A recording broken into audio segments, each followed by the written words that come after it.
প্রথমে আপনাকে যে বিষয়টি চিন্তা করতে হবে, নাম্বার 1 লক্ষ্য নির্ধারণ, ক্যাম্পেইন অবজেক্ট। আপনি কি উদ্দেশ্যে আপনার ক্যাম্পেইন করতে চাচ্ছেন, আপনি কি উদ্দেশ্য নিয়ে আপনার পোস্টটাকে বুস্ট করতে চাচ্ছেন সেটা আগে আপনার নির্ধারণ করতে হবে। আপনি কি ব্র্যান্ডের প্রমোশন করতে চান, ব্র্যান্ড অ্যাওয়ারনেস বাড়াতে চান, আপনার কি প্রোডাক্ট নাকি সার্ভিস রিলেটেড পেজ, নাকি আপনি কন্টেন্ট ক্রিয়েটর, এটা আগে আপনি শিওর হয়ে নেবেন যে আপনি কোন নিশের উপর বা কোন উদ্দেশ্যে একটা ক্যাম্পেইন করতে চাচ্ছেন, বুস্ট ক্যাম্পেইন। এরপর রয়েছে এঙ্গেজমেন্ট, লাইক কমেন্ট শেয়ার বৃদ্ধি।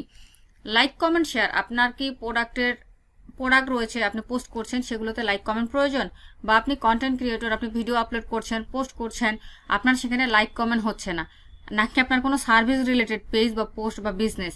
আপনার নিশ অনুযায়ী আপনাকে বুঝতে হবে আপনার কি ব্র্যান্ডের প্রমোশন প্রয়োজন নাকি এঙ্গেজমেন্ট প্রয়োজন। এরপরে রয়েছে ওয়েবসাইট ভিজিট বা লিঙ্ক ক্লিক। আপনি কি কোনো ওয়েবসাইট ভিজিট করাতে